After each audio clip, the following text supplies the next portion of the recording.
Добрый день, уважаемые слушатели вебинара.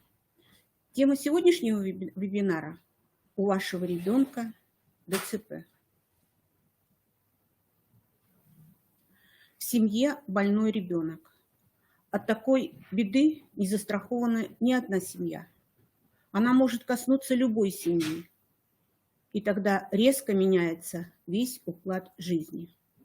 Нередко меняется и сама семья. Родители начинают винить или себя, или друг друга в случившемся. Испытания несчастьем порой не выдерживают отцы. Каждая четвертая мама остается с больным малышом одна. Жизнь изменилась, но она не закончилась. Совсем наоборот. Она потребовала неведомой и вам самим силы, особых знаний, особого терпения, особого напряжения ума и сердца. Это цитата из книги «Детский церебральный паралич» из серии «В семье больной ребенок». Издательство «Здравствуй, город Пермь». Вот такая книжка. Авторы этой книги хотят стать для вас друзьями, облегчить родительские страдания, помочь приспособиться к миру ребенка, к его проблемам. И очень хочется, чтобы эта книга стала настольной книгой для родителей, для самого ребенка, когда он вырастет. В Сыктывкаре такую книгу можно найти в специализированной библиотеке для слепых имени Луи Брайля. В книге вы найдете ответы на вопрос: ДЦП, что это такое? Советы психолога, особенности ухода за ребенком, вопросы медицинской реабилитации, как взрослым передвигать и перемещать ребенка, ведь здесь существуют свои особые правила. Неверное поднимание ребенка, это ведь очень часто происходит, постоянно происходит, когда мама поднимает ребенка, и она должна знать правила, как поднимать ребенка. И если неправильно мама поднимает ребенка, то это может иметь разрушительные последствия. В книге можно найти вопросы педагогической коррекции и социально-бытовой адаптации. В этой главе вы найдете вопрос, как обучить ребенка навыкам самообслуживания, как пережить подростковый кризис, ведь дети потом задают вопрос: а почему я такой? Почему я не такой, как все? А почему я не могу ходить? А даже ведь дети есть такие, были такие, которые говорили: а я не хочу ходить. Я не хочу ходить, потому что я знаю, что я буду ходить неправильно, и я не хочу не ходить. Не хочу ходить неправильно. В этой книге вы узнаете из книги о любви, о сексуальных потребностях молодых людей, возможности создания семьи. Еще прочитаете искренние и доверительные размышления уже взрослых людей, которым в детстве был поставлен диагноз ДЦП. Что это такое ДЦП? Это тяжелое инвалидизирующее заболевание, связанное с поражением головного мозга. Основные проявления – это неспособность сохранять нормальную позу и выполнять активные движения. Этому часто сопутствуют нарушения психики, речи, зрения и слуха. Какие же основные формы ДЦП? Это двойная гемиплегия, самая тяжелая форма, когда ребенок лежит, не может передвигаться. Спастическая диплегия, самая распространенная форма.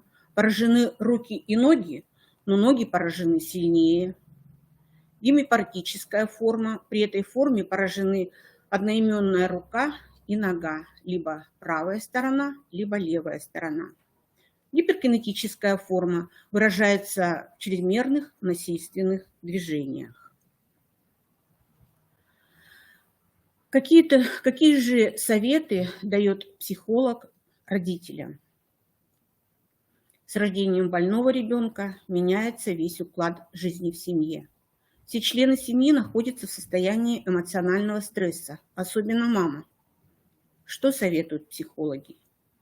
Не опускать руки, собраться с духом. Жизнь ребенка сейчас целиком зависит от вашего настроя, вашей уверенности в себе и в ребенке, от вашего умения помочь ему овладеть необходимыми для существования навыками, достичь возможного уровня здоровья.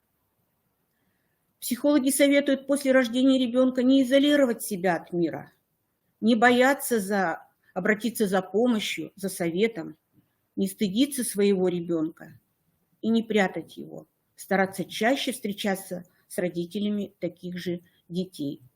Вот в моей практике встречались мамы, которые говорили: мне стыдно выходить со своим ребенком на улицу, мне хочется спрятать его под свою юбку. Ну как же, мама, это же ваш ребенок. Принимайте его таким, какой он есть. А вторая мама идет с этим ребенком, глаза сияют, глаза сверкают. Она счастлива от того, что с ней идет взрослый подросток. Пусть он идет не так, как все ходят, но она счастлива, что рядом с ней идет ее сын. Родители бывают разные, поэтому не надо стыдиться своего ребенка. Перешагните через этот стыд и любите, уважайте своего ребенка. К сожалению, вы не сможете изменить обстоятельства, в которых оказались, поэтому измените себя, измените свое отношение к этим обстоятельствам, болезни вашего ребенка. Делайте зарядку позитивного мышления. Каждое утро проговаривайте себе вот такой текст, побуждайте себя к действию. Именно сегодня у меня будет спокойный день, и я буду счастлива. Каждый человек настолько счастлив, насколько он хочет быть счастливым. Именно сегодня я включусь в ту жизнь, которая окружает меня. Я приму моего ребенка, мою семью, мою работу такими, какие они есть.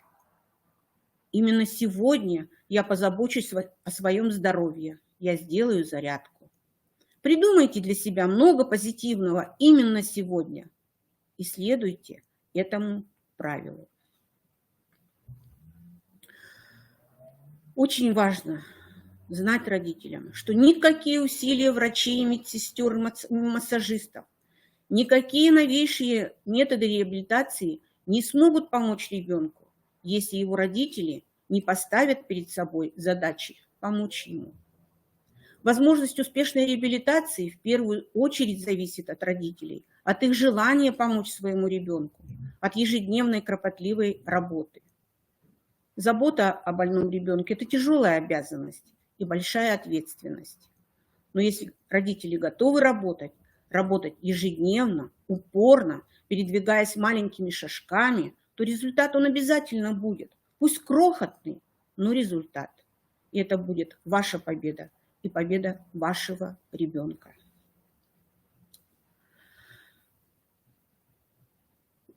Что рекомендуют авторы этой книги для физкультурных занятий, которые можно и нужно проводить дома, потому что с ребенком надо заниматься постоянно. Не как-то эпизодически, а постоянно. Это каждодневный труд. Для ребенка, больного детским церебральным параличом, оборудовать уголок занятий, в котором должны находиться шведская стенка или поручень у стены на уровне груди. За поручнем желательно установить большое зеркало, чтобы ребенок мог контролировать правильность выполняемых им упражнений. В зеркале ребенок может видеть, как он учится вставать, как он стоит, как он поднимает руки, правильно ли он поднимает руки. Он может контролировать свои движения. Перед зеркалом желательно выполнять упражнения на большом ортопедическом мяче. Для вертикализации, если ребенок не ходит самостоятельно. В конце вебинара я покажу фотографию такого щита, который можно сделать самостоятельно. Набор небольших валиков, подушек, мешков с песком для лечебных укладок. Пляжный надувной мяч для малыша 1-2 лет или валик для большого диаметра, валик большого диаметра для старших детей. В уголке должны быть стул-кресло с длинными подлокотниками для фиксации положения рук, особенно пораженной руки, ящик или подставка для ног. Ноги ребенка должны всегда полностью стоять на опоре, не висеть со стула. Несколько ящиков различной высоты для имитации ходьбы по лестнице. Мячики разной величины, ортопедический мяч, массажные мячики. Мячики на резинке для самостоятельной игры в мяч. Об этом мы поговорим попозже. Гимнастическая палка, наклонная доска для ходьбы, массажные коврики, мешки с различными наполнителями, с фасолью, горохом, бобами для хождения босиком, чтобы раздражались биологически активные точки на подошве стопы. Стойка «Проверь осанку» для формирования привычки сохранять правильную осанку. Занятия физкультуры. Физкультурное занятие с ребенком желательно проводить в одно и то же время, не раньше, чем через 30 минут после еды, по возможности 2 раза в день. Длительность одного занятия от 25-30 минут, в зависимости от возраста. Время занятия можно увеличивать до 1 часа. Во время занятий рекомендуется использовать музыку, стихи, песни. Обращайте внимание на эмоциональное состояние ребенка.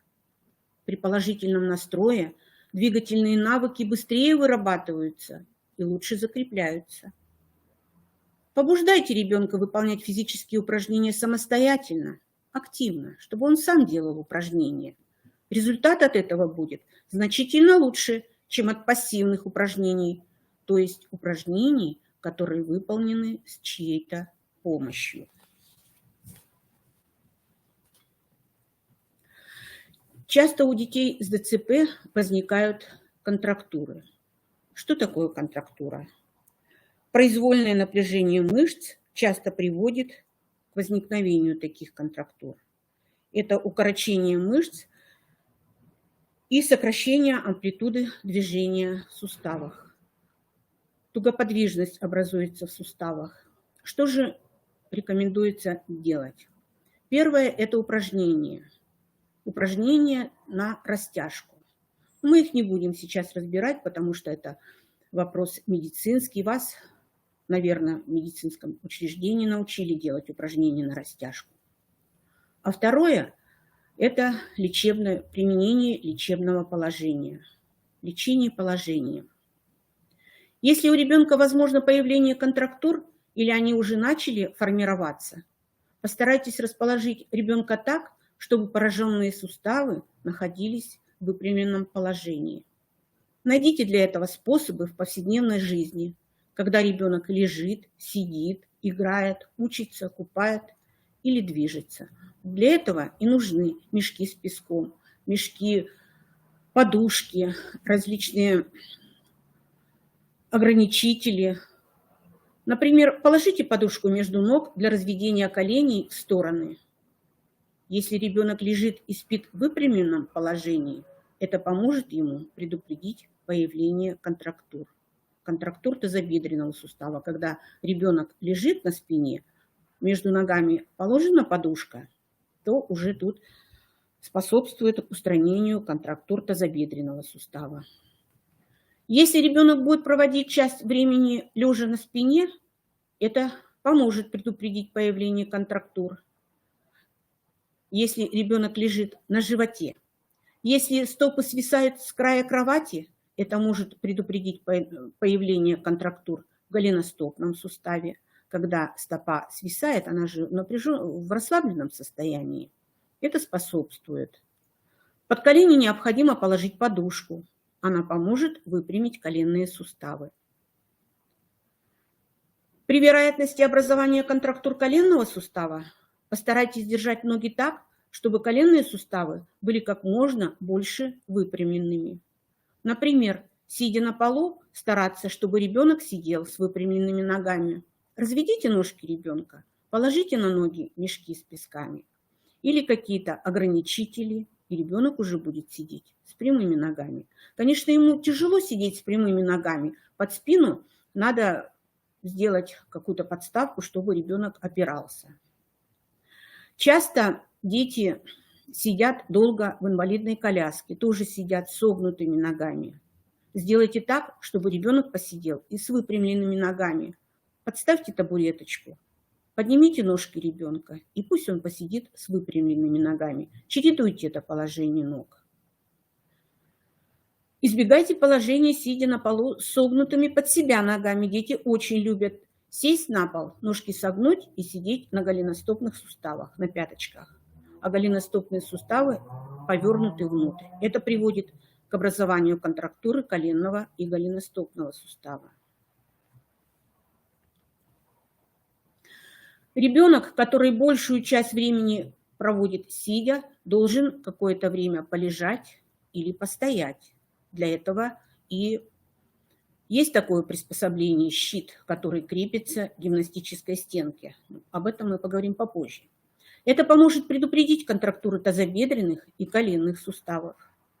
Мебель ребенку должна быть подобрана по росту. Ноги не должны свисать, а должны стоять с опорой на стопы. Для ребенка с мышечной спастичностью при спастической диплегии, когда ноги прижаты друг к другу или перекрещиваются, необходимо найти такое положение, в котором ноги будут разведены. Например, сидя верхом на большом валике или сидя с выпрямленными ногами. Сейчас мы разберем с вами, какие же другие виды физической деятельности можно использовать для ребенка с детским церебральным параличом. Это обучение плаванию. Обучать детей с церебральным параличом плаванию лучше всего в ванне при температуре 29-32 градуса. При такой температуре воды максимально снижается мышечный тонус и улучшается координация движения. На первом этапе обучения плаванию важно развить у ребенка чувство уверенности в воде. Нельзя ребенка с ДЦП обучать плаванию насильно, нельзя его затаскивать в бассейн насильно. Прежде всего у него надо преодолеть страх воды, заинтересовать его, превратив обучение плаванию в увлекательное занятие. О том, как научить ребенка плавать, вы найдете ответ в книжке «Детский церебральный паралич». Следующий вид физической деятельности – это катание на велосипеде. Езда на велосипеде способствует развитию опорности стоп, мышечной силы в ногах, тренировке хватательной функции руки. Кроме того, она совершенствует реакции выпрямления, равновесия и координации движений. Велосипед расширяет возможности детей, увеличивает свободу их действия. Учить детей кататься на трехколесном велосипеде можно с 3-4 лет. Седло надо подогнать по росту ребенка, чтобы он сидел свободно, не напрягал плечи, руки, голову держал прямо, чтобы держал красивую осанку, смотрел вперед по направлению движения, а не себе под ноги и не на колесо. Ребенка учат плавно нажимать на педали попеременно, то одной, то другой ногой. Можно здесь использовать речевое сопровождение. Ехали медведи на велосипеде. Четко проговариваем каждое четверостишие, чтобы у ребенка вырабатывалась четкая работа попеременно то одной, то другой ногой. Катание на велосипеде может стать подготовительным этапом к обучению ребенка ходьбе по лестнице. Были ребята у нас, которые сначала учились ездить на велосипеде, а потом постепенно обучались делать первые шаги. Зимой негде кататься на велосипеде. Значит, есть специальные тренажеры, велотренажеры. Можно сделать дополнительно самим установку тренажера. Тоже ответ можно найти в этой книге. Есть специальные велосипеды для детей с ДЦП. Недавно нашла сайт «Велосипеды для детей с ДЦП», снегокаты и ходунки, по-моему. Посмотрите ВКонтакте. Конечно, они стоимость у этих велосипедов. Только вздохнуть. Ходьба на лыжах. Ценное влияние на моторику детей с ДЦП оказывает ходьба на лыжах. Начинать этому учить можно с 3-4 лет. Необходимые предпосылки для этого – развитие реакции выпрямления. Что такое реакция выпрямления? Когда ребенок может прямо стоять. Прямо стояние без поддержки или с легкой поддержкой. Развитие шаговых движений. Ходьба на лыжах, она требует шаговых движений. Реакция равновесия в положении стоя, чтобы ребенок сохранял реакцию. И хватательная функция руки. Вначале ребенка учат стоять на лыжах с опорой на палке или без опоры. Учат приподнимать передний конец лыжи, а пяткой, прижав задний конец, делать шаг вперед. При движении на лыжах туловище немного наклоняется вперед, ноги слегка сгибаются в коленях. Руками делать свободные махи вперед-назад. Попробуйте такие имитационные движения сделать дома. Вы в садике вырезали из линолеума подобие лыжи, и по ковру детки очень хорошо учились катать на лыжах, да еще и припевали песню. С горки я скачусь, на лыжах прокачусь. Приседали, имитировали отталкивание и катились с горки. Придумайте, как учить детей ходить на лыжах.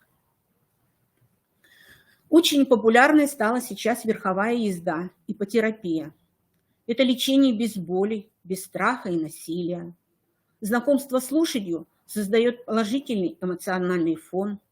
Это радость встречи с прекрасным животным, большим, сильным и очень ласковым.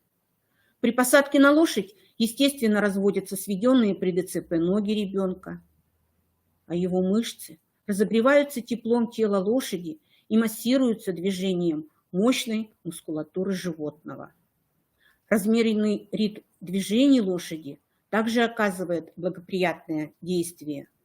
На фоне положительного эмоционального переживания происходит высокая концентрация внимания, что хорошо сказывается на восстановительных процессах. Применение ванны дома.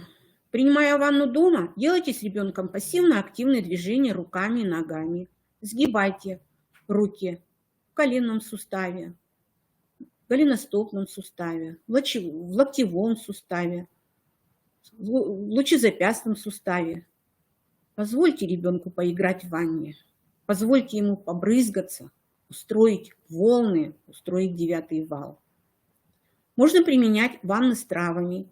Для детей с повышенной нервной возбудимостью, нарушением сна – хвойные ванны, а для детей с пониженным мышечным тонусом – хвойно-морские ванны.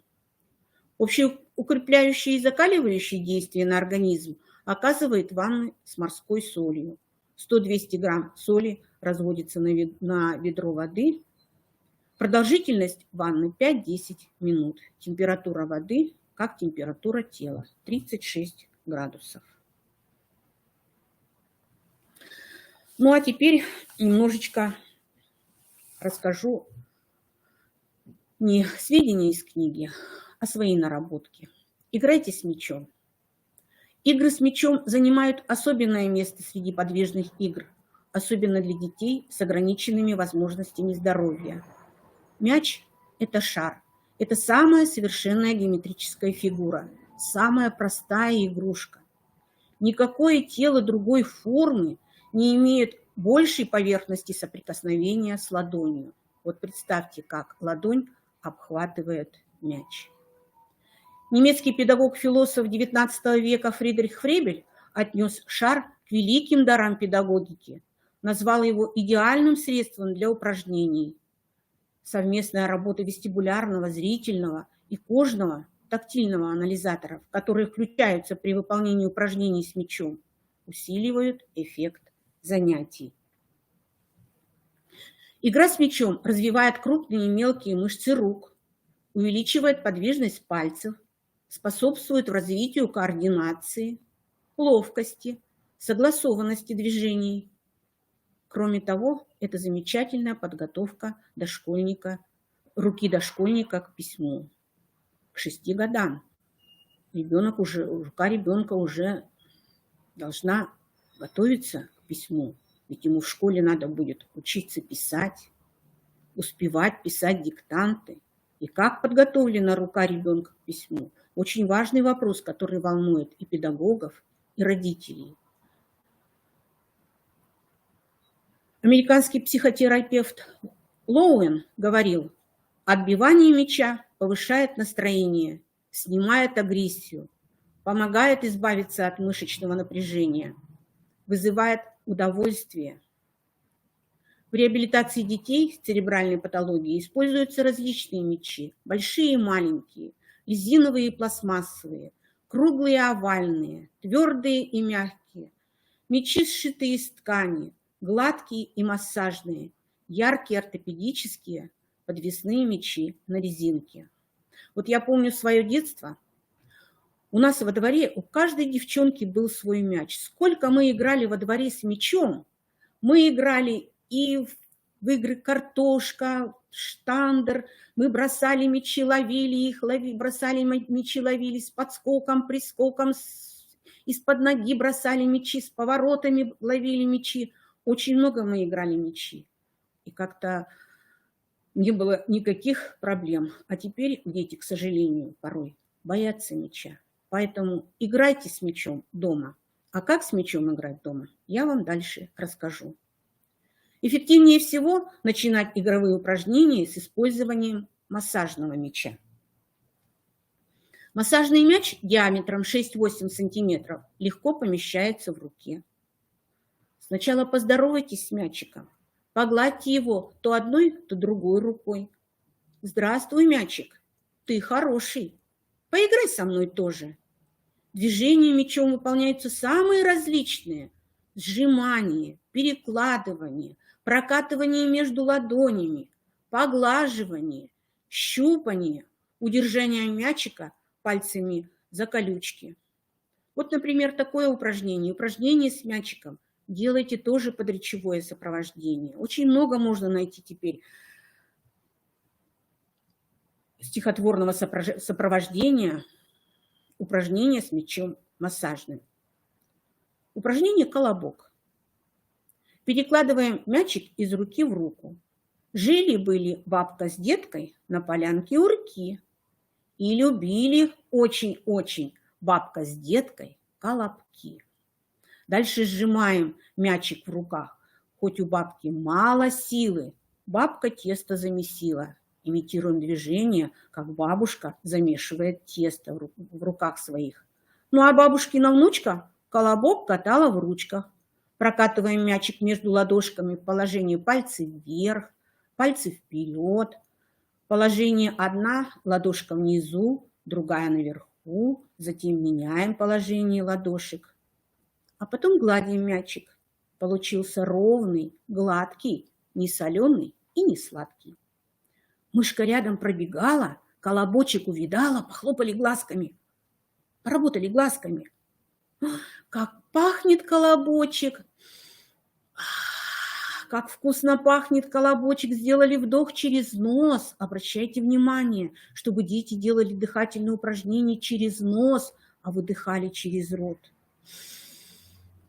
Как пахнет колобочек! Дадим мышке хоть кусочек.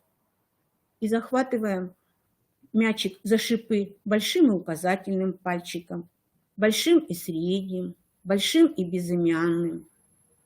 Посмотрите, сколько много можно сделать упражнений с массажным мячом. Большие ортопедические мячи.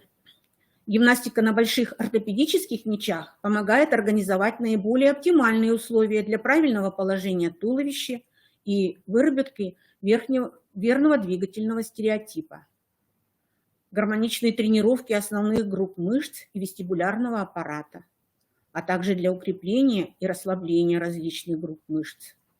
Эластичность, прочность, яркая окраска, приятная поверхность мяча, не позволяющая соскальзывать ребенку. Их необычность содействует созданию эмоциональной атмосферы, при проведении занятий, что значительно повышает их эффективность.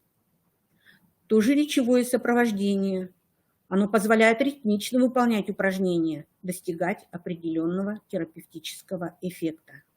Дайте ребенку пощупать мяч, погладить его, пощипать его, похлопать по нему, похлопать ладошками, похлопать кулачками. Поговорите с ребенком о том, из чего сделан мяч. Дайте понюхать мяч ребенку. Многие мячи бывают ароматизированные, и ребенок скажет: ой, пахнет он, как жвачка пахнет. Делайте эти движения. Правильная посадка на мяче предусматривает оптимальное взаиморасположение всех звеньев тела. Упражнения на мяче могут выполняться в различных исходных положениях: сидя верхом, лежа на животе, лежа на спине. Выполнять упражнения лежа на мяче гораздо труднее, чем на твердой поверхности, так как упражнения выполняются в постоянной балансировке. При этом работают самые мелкие и глубокие мышцы. Упражнения в положении сидя на мяче тренируют мышцы тазового дна.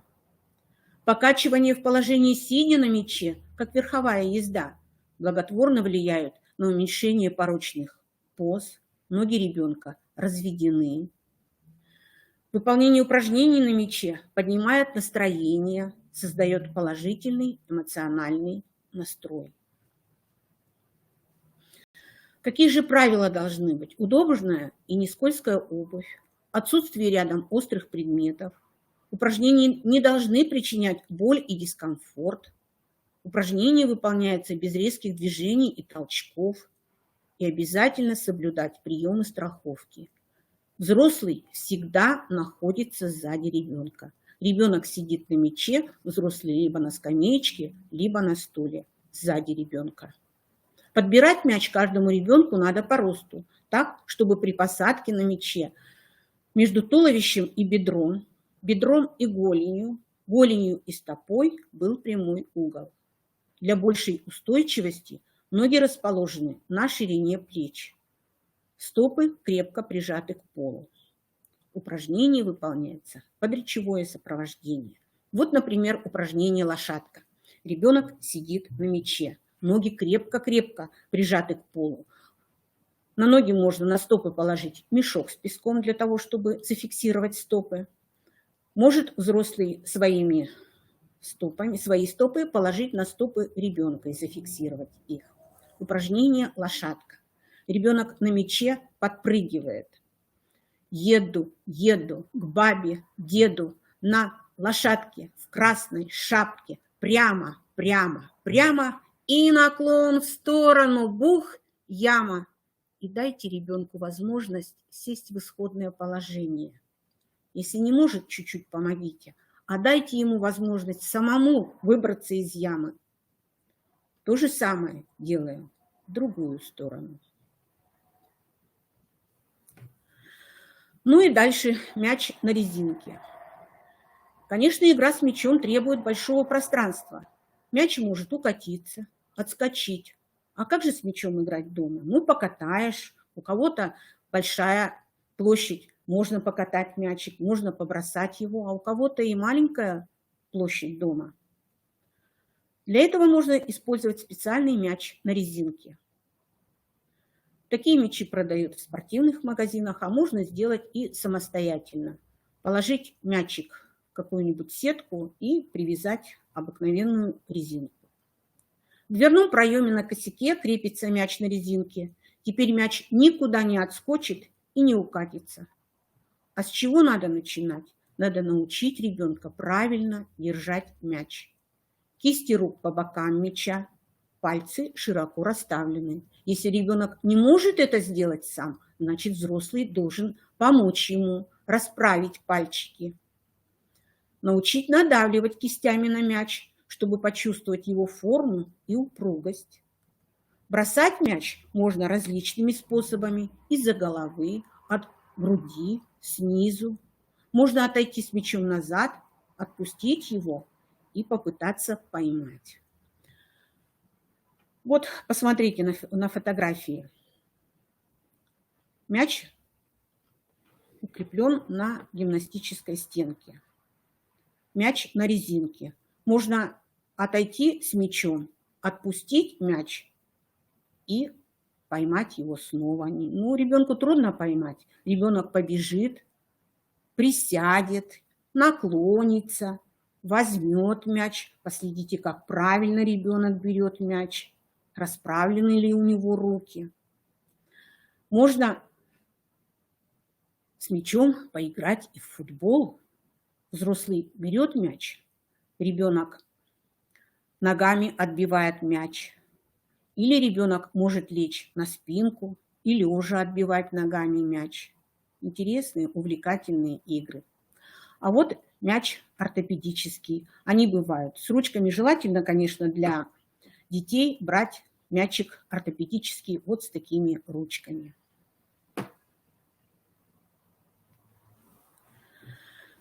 Рекомендую вам сделать самим тренажер Kinder-помощник для улучшения моторики пальцев рук. Сейчас мы посмотрим слайд. Kinder-контейнеры дома есть у каждого. Фломастеры дома есть у каждого. Уберите оттуда стержень. Прикрепите фломастеру шнур или ленточку. Прикрепите скотчем, клеем. В киндер-контейнере сделайте отверстие, протяните туда шнур, завяжите крепко узелки, чтобы не выскочил шнур из киндер-контейнера. Вот вам киндер. Мини-тренажер, киндер-помощник готов. С таким киндер-тренажером можно сделать очень много упражнений. Какие упражнения?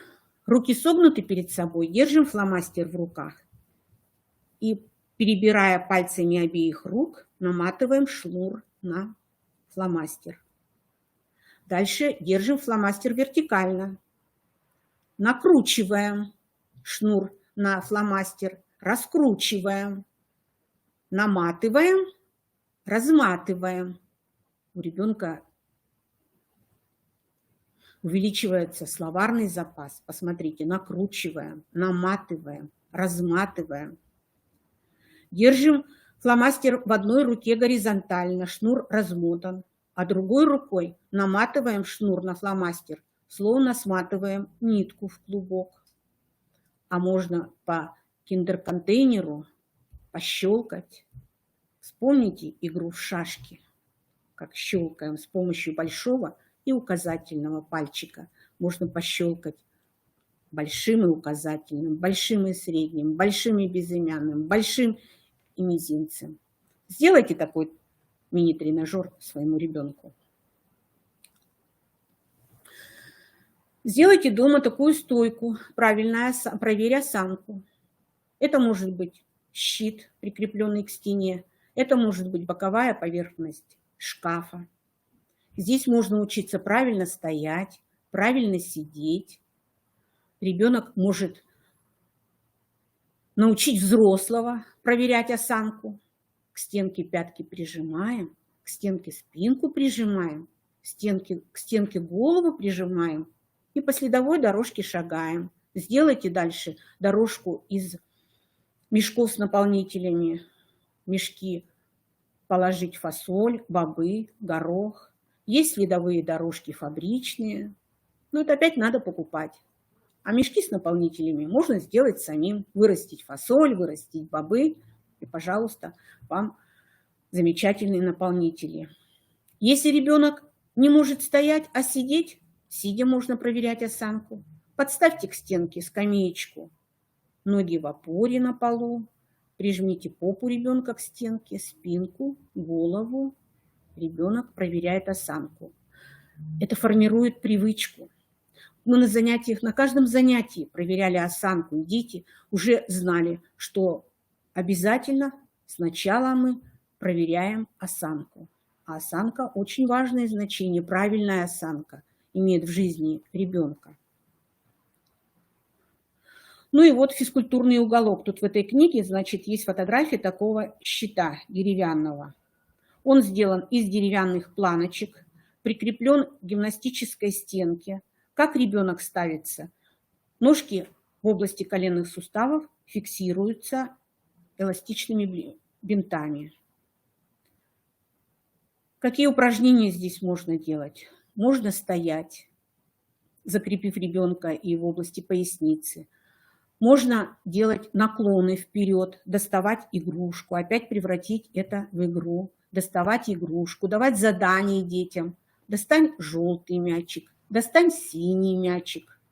Можно делать повороты. Например, правой руку повернись, в правую руку дать молоточек и постучи по перекладинке с левой стороны.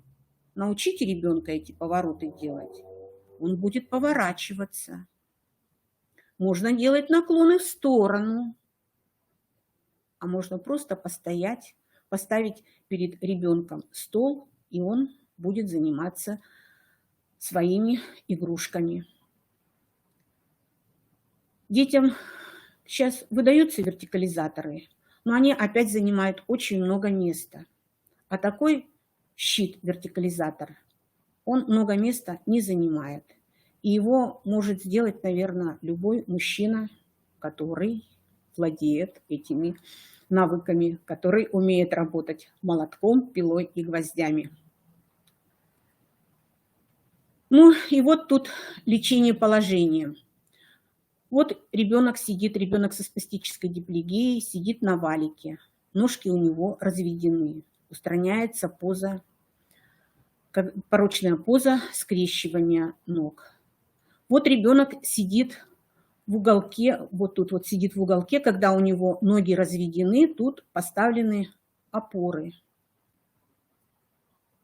через которые ребенок не может продвинуть свои ножки. Видимо, сидит он на щите, и здесь закреплены опоры. Вот ребенок с контрактурой коленного сустава, голеностопного сустава. Вот его поставили в такую раму, она тоже может быть сделана из дерева. Вот ребенок для устранения контрактуры голеностопного сустава лежит. Для устранения контрактуры тазобедренного сустава лежит между ногами у него подушка. Под коленки положена тоже подушка. Все эти рекомендации вы найдете в книжке «Детский церебральный паралич». Попытайтесь найти такую книжку. Она у вас будет настольной книгой. Я желаю вам всем упорства, добра, стремления помочь своему ребенку. Любите своих детей и не стесняйтесь их. Это ваш ребенок. Всего хорошего.